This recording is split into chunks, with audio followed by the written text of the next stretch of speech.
podcast es presentado por Anáhuac Media, una coproducción del Centro de Medios y la Escuela de Comunicación de la Universidad Anáhuac Querétaro. Ahora escuchas.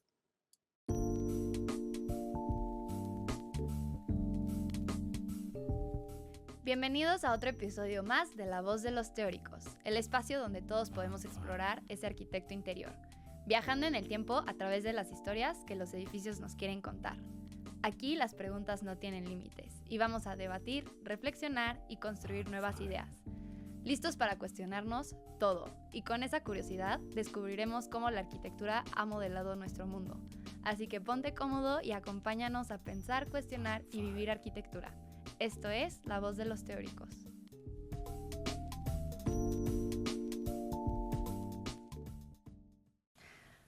Hola y bienvenidos a otro episodio más de La Voz de los Teóricos. Hoy me acompañan Mariel, Marifer y Sofi, y con ellas traen un tema bastante denso que vamos a platicar. Para los que no conocen a Mario Pani, ahorita se los vamos a presentar un poquito, pero como vieron, este capítulo se titula Mario Pani y su modernidad frágil. Y bueno, regresando un poquito en el tiempo, vamos a platicar justo sobre él. No sé si me podrían platicar justamente quién es Mario Pani y por qué es un tema tan controversial. Vamos a irlo desarrollando poco a poco. Hola, pues mucho gusto. Estoy pues muy emocionada por platicar este tema. Nosotros pues conocemos a Mario Pani, que lo vemos mucho en las clases y eso. Él es un arquitecto que durante su infancia estudió aquí en México, pero ya más adelante se fue a estudiar a Europa. Y él decidió estudiar arquitectura en la Escuela de Bellas Artes en París. Uh-huh. Y en 1934 regresó a México, por lo cual sus estudios fueron revalidados en la UNAM. Ok, o sea, aceptaron de que tú vienes de París y aún así te lo tomamos en cuenta, a pesar de que tal vez en este país funcionan las cosas diferentes en arquitectura, pero en ese entonces se aceptó, ¿correcto? Sí, que sí lo criticaron mucho por estudiar allá y después regresar. Ajá, sí. Claro. Siento, es raro, ¿no? Sí, no. Siento que lo veían más que nada como que eres un malinchista, o sea. Sí. Ajá. Nos traicionaste un poco, Ajá. ¿no? Sí. Pero él regresa aquí y en ese entonces le empieza a ir bien porque tiene cierto vínculo con un pariente suyo, ¿no? Que está en la política y que gracias a él se podría decir que tenía un poco de palanca ahí. Y una de sus primeras obras, es el Hotel Reforma, que es en una calle muy principal de la Ciudad de México, ¿correcto? Uh-huh. Así es. Y lo construyó y fue de ahí que poco a poco fue adentrándose en este tema de, al tener este como vínculo político, le empieza a ir muy bien, ¿no? Sí, bueno, yo soy Sofi. Y justo lo que estábamos hablando es que, a ver, Mario Pani llega a México y empieza a desarrollar toda su arquitectura, y al principio, por lo que comentábamos, fue un poco complicado como empezar a entrar en la sociedad de arquitectura. Sí, claro. Y ya después, gracias a su contacto, pues igual empieza a conocer más gente, o sea, pero no tan, o sea, gracias a su contacto, pero también tiene talento. Entonces, como que es importante recalcar eso. Y ahí es donde agarra el proyecto del Hotel Reforma, que pues es muy simbólico de tanto de la Ciudad de México como de su arquitectura. Ajá. Entonces, ¿Y por qué es tan característico? ¿Qué es lo que innova con este Ajá, proyecto? lo que lo hace moderno es que, pues antes se acostumbraba a tener de que un baño en una planta.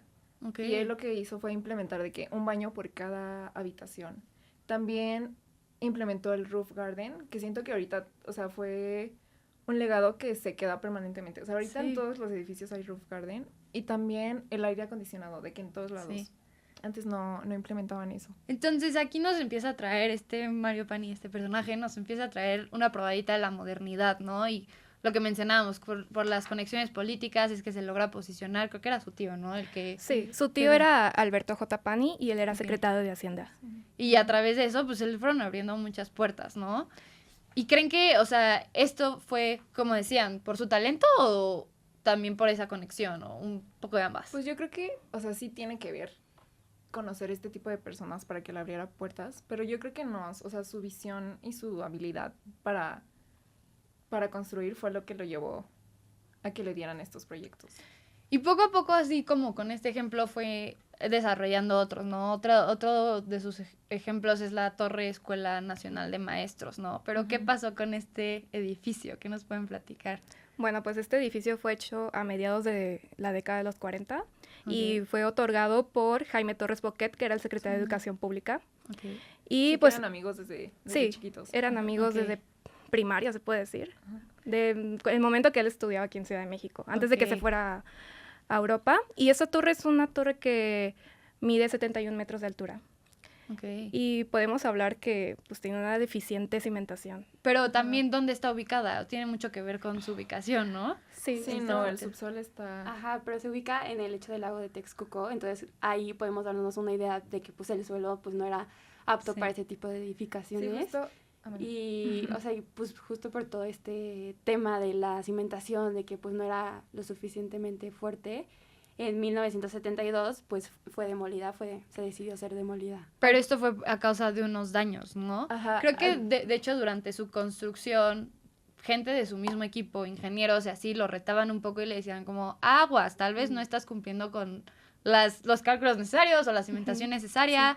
Y pues parece que un poco estos ingenieros adivinaron que podía que iba a pasar, pasar. un poco profético Ajá. el asunto, ¿no? Sí, al pero- principio de que se les... O sea, lo construyeron y se inclinó de que 75 centímetros. Ujú. Y después del primer terremoto de... Vamos a empezar del con los 57, terremotos. ya ahí fue donde se les movió hasta 1,10 metros. Y bueno, Entonces, ya... eso ya fue cañón. Entonces ahí tuvieron que derribar los primeros 3 pisos. Dios, Y después, pues la estructura no la dio y tuvieron que demolerlo. tirarlo todo. Ujú. Y ya que tocaste el tema de los terremotos, Mafer, pues tenemos el primer terremoto de gran impacto en 1957, que obviamente marcó un punto muy crítico en la historia de la Ciudad de México. Habían otras obras de Mario Pani que también sufrieron daños, pero no sé si me podrían platicar un poquito más de estos ejemplos y las diferencias de por qué algunas de sus estructuras sí soportaron y otras no. Tiene que ver con lo que él hacía como arquitecto de que las construcciones, las edificaciones, o hay otra parte que afecta. Creo que también es importante mencionar que hay un inmueble que era la Secretaría de Recursos Hidráulicos. Contaba con 21 pisos, pero hubo un ingeniero que justo él diseñó una cimentación que se le llama la cimentación compensada. Y se llama Sí, José claro. Antonio Cuevas. Entonces, este edificio fue Mario Pani y Enrique del Moral. Juntos iban a diseñar este edificio y iban a tomar este tipo de cimentación. Pero no había tanto recurso económico para construir esta cimentación. ¿Y qué fue lo que hizo Pani? Pues simplificarla. ¿Y qué pasó? No cumplió con la parte estructural, obviamente, y Ajá. tuvo sus fallas. Exactamente. Entonces, varios ingenieros que estaban en esa obra decidieron renunciar porque no se querían echar la culpa de que capaz si se caía el edificio y... Sí, es una gran Y entonces, responsabilidad. ¿quién toma responsabilidad? ¿Se atreven a decir que fue Ujú. culpa de Mario, Pani? Pues es que lo que hablábamos un poco era justo de esta parte del ego en su forma de ser Sí, sí. arquitecto. O sea, que más bien era como mucha ambición de poder, de que yo quiero ser el mejor arquitecto, yo quiero hacer las construcciones más altas, que tal vez, o sea, si me están advirtiendo esto, pues le doy la vuelta y yo lo sigo. Y era tanto el afán de ese entonces que estaba creciendo tanto la Ciudad de México, ¿no? Y era esta competencia en arquitectos. Recuerdo que había como un arquitecto del que tenía mucho choque, no me acuerdo bien cómo se llamaba, pero que era como, no, él hace edificios chiquitos, ¿no? Le decía Mario Pani. Entonces él se ponía así de que, quería comprobar lo contrario y salió un poco mal. Sí, justo hay un dato curioso, que un arquitecto tenía roces con Pani, Ujú. que era el Carlos arquitecto Obregón Carlos Santacilia. Ajá. Y le empezó a decir como de que, ay, que tú rascacielitos, así, Y como le que ganó el burlándose ego. de él. Sí. Y Ajá. Pani fue como de que, Ah, Pues, sí, ¿sabes pues, qué? pues Ah, los pues, hará ¿sabes? más grandes. ajá, pues lo voy a hacer más grandes, así. Pero salió un poco mal, ¿no? ¿Qué pasa Demasiado después mal. del primer terremoto de 1957? Pues lo que deja son estructuras muy vulnerables, justo por el mismo tema de el subsuelo débil, pues la falta de diseño estructural limitado y la falta de experiencia, pues en este caso de Pani con el tema de los sismos. Entonces deja una Ciudad de México con estructuras muy débiles, muy vulnerables a que, por ejemplo, en otro En el sismo, siguiente. puedan ser demolidas o puedan Sí, tener se destrucciones caigan por muy completo. graves, y en este caso pues afectar a toda la gente que Y esto está era ahí. un poco por la falta de entendimiento, ¿no? No entendían muy bien cómo funcionaba el subsuelo. Ellos pensaban que estaba amortiguado ahí, pero realmente no era así, ¿no? Que era lo que la creencia que tenían ellos anteriormente. Sí, ellos creían que actuaba como un amortiguador natural, pero pues ya en la aparición de esos temblores, pues ya como que...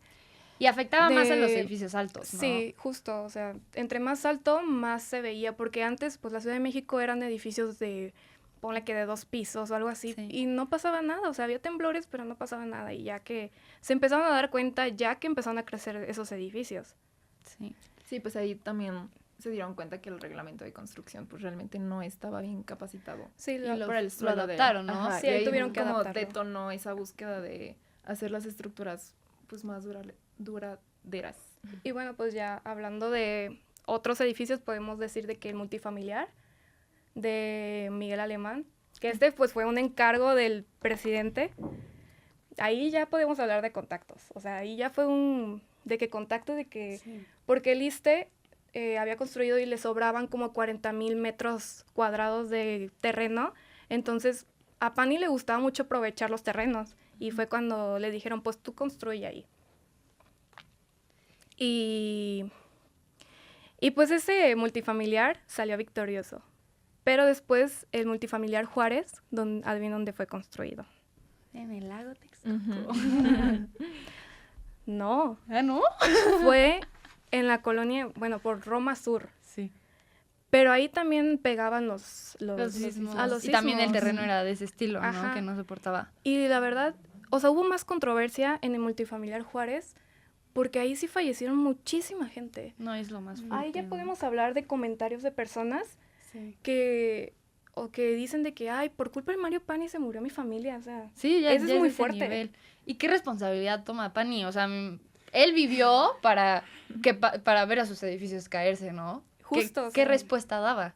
Pues él decía una respuesta que para nuestra opinión es un poco Fuerte. vaga, ajá, fuerte, No o sea, como válida. que Ajá. con mucha falta de responsabilidad, que dijo que pues fue culpa que los aztecas construyeron pues sobre un lago, ¿no? Entonces como, ¿cómo puedes validar todo el desastre que hiciste con tan solo esa frase?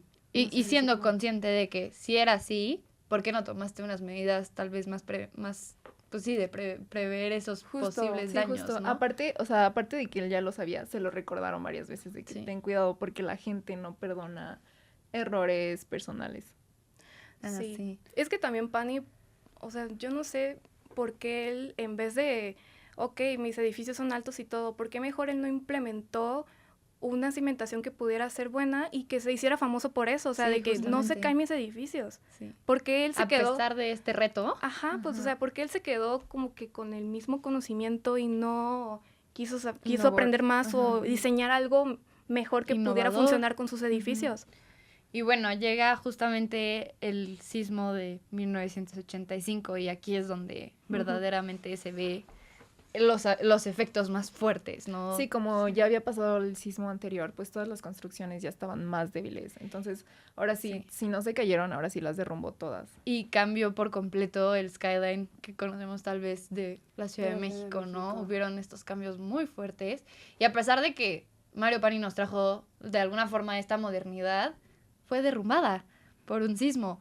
Que a pesar de que, como ya habíamos dicho, ya había habido un caso anterior y ya se habían implementado ciertas normas, no decidieron tomar tal vez ese factor miedo y Medidas, ajá. darle un espacio a que podría ser peor. No pensaron en el peor podría, escenario, ¿no? sí. Se confiaron un poco y fue que pasó esto, ¿no?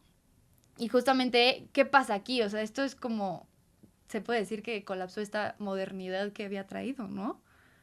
Y, perdón, ¿qué ibas a decir? Lo que, o sea, algo importante siento que es que él trajo como este diseño hacia la Ciudad de México, o sea, esta nueva modernización. Entonces, a pesar de que sus edificios, bueno, varios de sus edificios fueron derrumbados por los sismos y así, su legado fue tan grande que estos edificios siguen con esta, pues, misma modernización que él vino a traer.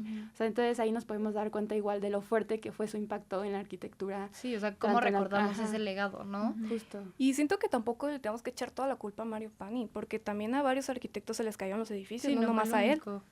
O sea, podemos mencionar también, por ejemplo, le demolieron el edificio al arquitecto Manuel Ortiz Monasterios, que es la Mariscala. También el mercado de la Merced, Ujú. Enrique del Moral. Y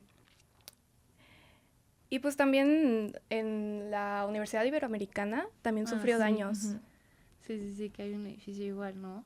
Algo que estábamos platicando y discutiendo era que si estas mismas demoliciones que hay de estos arquitectos habrán sido por la misma línea que querían seguir de Mario Pani, o sea, como era un arquitecto muy reconocido, o sea, lo que estábamos discutiendo es, ¿será que querían seguir la misma línea como en forma de Que se volvió construcción? como un héroe, un ídolo, ¿no? Ajá. Y era como, yo quiero igual, ¿no? Pero pues no Y sabían al que lo final, estaba ajá. haciendo mal, o sea, que Sí. pues no estaban No las cosas funcionaba.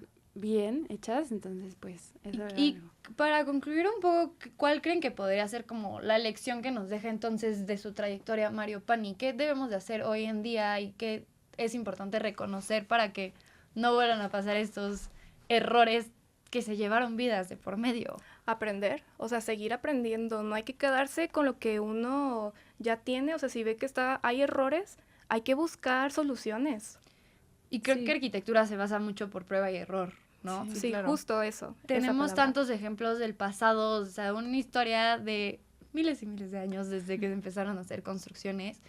¿Cómo podemos tomar en cuenta eso, no? O sea, creo que es importante entender la historia y no creer tal vez empezar de cero. O sea, hay muchas bases que debemos reconocer y aprender de los errores, como dices. Y creo que también analizar nuestro entorno. O sea, si no sabemos realmente en dónde estamos y qué es, no podemos empezar a construir o de que decir, ay, aquí va a ser esto. Igual que como que este progreso que algún arquitecto pueda seguir llevando, o sea, que si llega a tener como un progreso muy rápido, muy elevado, que nunca olvide el entorno, el contexto natural y así, o sea, que siempre siga como siguiendo sus mismos pasos en todas sus construcciones y que no sea de que, ay, como ya soy famoso, ya me voy a saltar esta parte. Sí. Entonces, Y como siempre imaginar el volver. peor escenario. O sea, suena Sí. feo, pero pues te puede asegurar de muchas cosas. Sí, lo del factor miedo, ¿no? Ajá. Nunca está de más, nunca sobra. A ver, siento que uno de los retos y normalmente por lo que deciden tal vez no cumplir con ese extra es por la parte económica, ¿no? O Sí, sea, como justo. mencionabas en su torre que decidió, voy a replicar este ejemplo, pero simplificada y eso ya tuvo totalmente, cambió la función y la efectividad de la construcción, ¿no? Sí, pues el corazón del edificio, ¿cómo lo vas a simplificar? O sea, Sí, Y no. como arquitectos sabemos que gran parte del costo se ve en cimentaciones. ujú. Sí. Creo que Y vale la pena, o sea, gastar más en eso a que después haya sí, qué tan tragedias. costoso es. Ajá. Deja tú también las tragedias, demolerlo en el caso de algunos de los edificios de él, ¿no? Y el cambio tan radical y aparte, pues ya deja una falta de confianza en nuestra imagen como arquitectos, que creo que eso también es algo muy fuerte, o sea, Sí.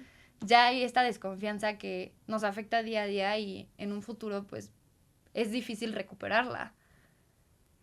Igual al mismo tiempo, o sea, retomando lo que decías de que es importante ver qué nos ha dejado cada arquitecto como legado, o sea, este es un gran ejemplo de que gracias a él también, ahorita ya sabemos la importancia y pues sí, la gran importancia de tener este estudio de suelos, este análisis para pues evolucionar en esta parte y no seguir cometiendo los mismos errores, ¿no? Sí, aprender del error. Yo siento que a Mario Pani lo podemos nombrar como el Le Corbusier mexicano. No sé ustedes qué opinan.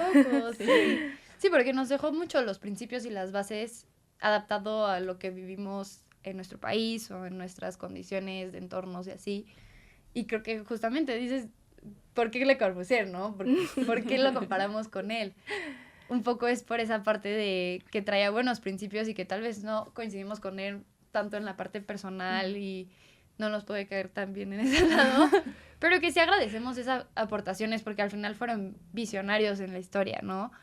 Y creo que justamente, o sea, estos desastres naturales nos recuerdan que, pues al final, los hombres nos tenemos que adaptar un poco a lo que el mundo nos presenta, ¿no? Así es. No somos los totales dueños del mundo y tenemos que entender y adaptarnos a él para que se puedan lograr cosas mejores. Y creo que en la actualidad podemos ver cómo se ha aprendido de esos legados, ¿no?